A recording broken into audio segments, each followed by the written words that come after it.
नमस्कार मित्रों, संस्कृत साहित्य एवं संस्कृति के चैनल पर मैं डॉक्टर हरिनिवास आप सबका स्वागत करता हूं। ये चैनल संस्कृत साहित्य की सेवा के लिए है। यहाँ आपको श्री वाल्मीकि रामायण, महाभारत, वेद एवं वैदिक साहित्य का इतिहास, महाकवि कालिदास, संस्कृत साहित्य का इतिहास, काव्य शास्त्र, काव्य प्रकाश, नीतिपरक ग्रंथ, बहुत सारी ऐसी चीज़ें हैं जिनकी जानकारी मिल सकती है। आनंद लीजिए। अच्छा लगे तो चैनल को सब्सक्राइब कीजिए, मित्रों के साथ शेयर कीजिए। धन्यवाद। नमस्कार मित्रों, रामचंद्र जी ने पूछा था कि क्या जब रावण ऐसा अजय योद्धा बना घूम रहा था तो इस पृथ्वी पे कोई ऐसा नहीं था जिसने उसको कभी पानी पिलाया हो? हाँ? तो इस चीज़ का जवाब अगस्त्य मुनि दे रहे हैं। सहस्त्रबाहु अर्जुन के साथ जो उसका युद्ध हुआ था वो कथा तो सुनाइए। आगे कहते हैं कि अर्जुने ने विमुक्तस्तु रावणो राक्षसाधिपा।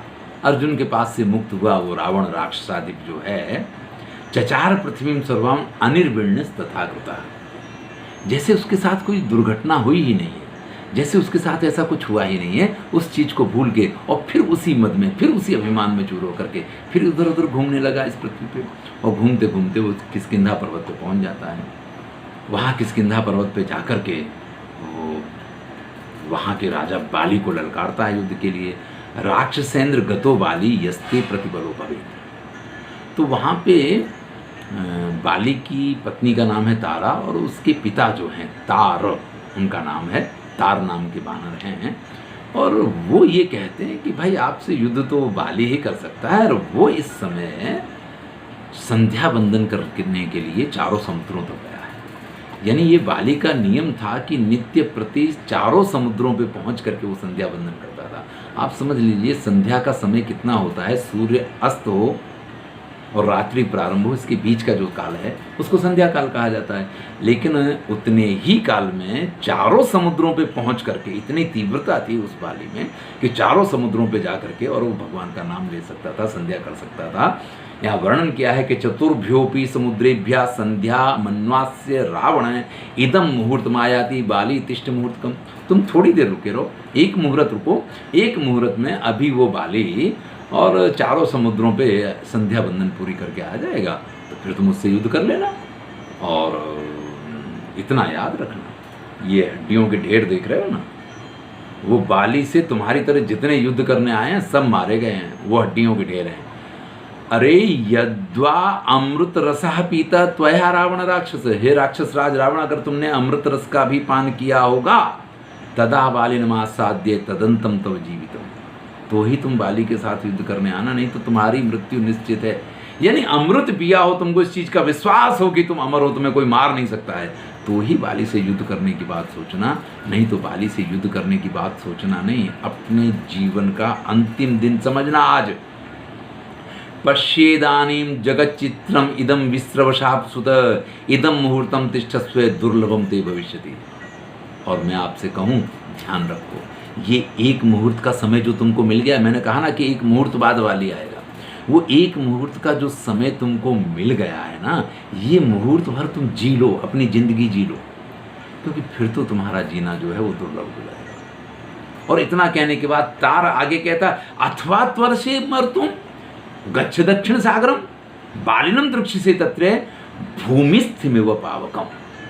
और अगर मरने की ज्यादा जल्दी है ना तो चले जाओ दक्षिण समुद्र के पास। वहां जैसे अग्नि निकलती है ना पृथ्वी में से, इस प्रकार से कहीं ना कहीं तुमको संध्या बंदन करता हुआ बाली दिख जाएगा। भैया जो मरने की जल्दी हो तो वहां चले जाओ।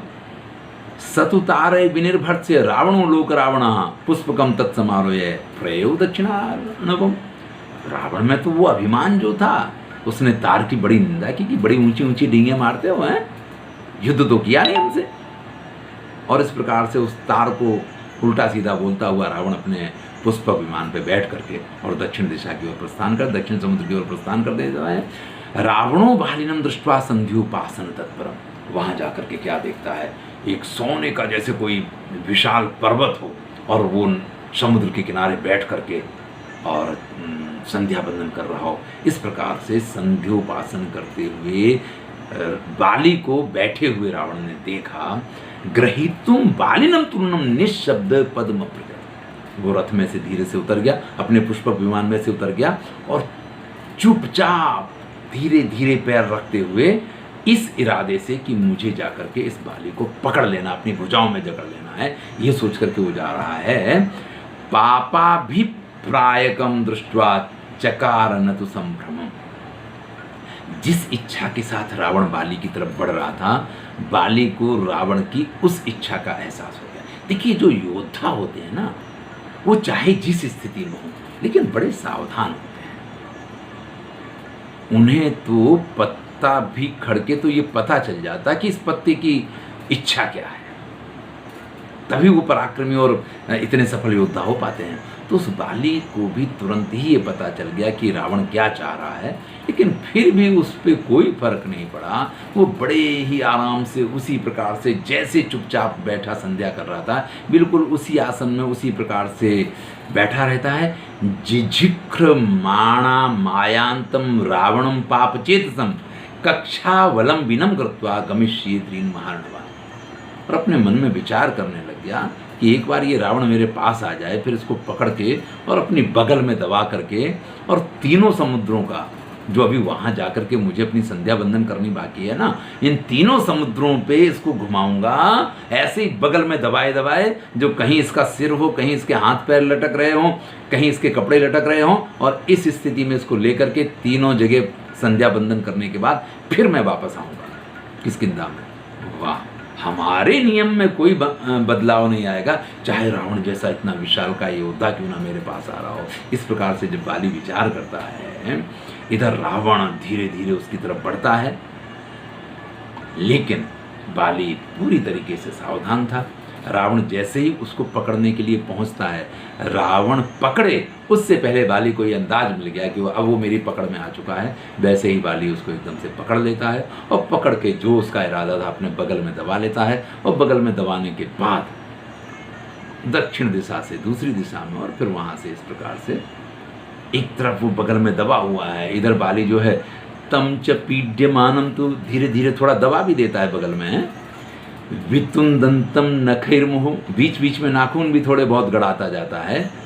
जहार रावणम बाली पवनस्तोयदम यथा, जैसे पवन मेघों को उड़ाते हैं इस प्रकार से अपने बगल में दबा करके उड़ता हुआ चला जा रहा है बाली। एक समुद्र से दूसरे समुद्र, दूसरे समुद्र से तीसरे समुद्र, और चारों तरफ इधर रावण के जो मंत्री और वो जो पुष्पक विमान में बाकी लोग बैठे थे, उन्होंने देखा कि भैया ये क्या हो गया है, हमारे रावण गए थे इनको पकड़ने के लिए और ये हुआ क्या, ये तो लेकर के उड़ चला है। उसके पीछे पीछे बड़ा उड़ने की कोशिश करते हैं, लेकिन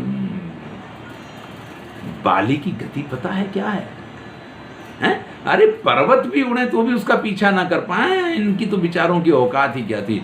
तो वो तो सब कहाँ के कहाँ रह गए।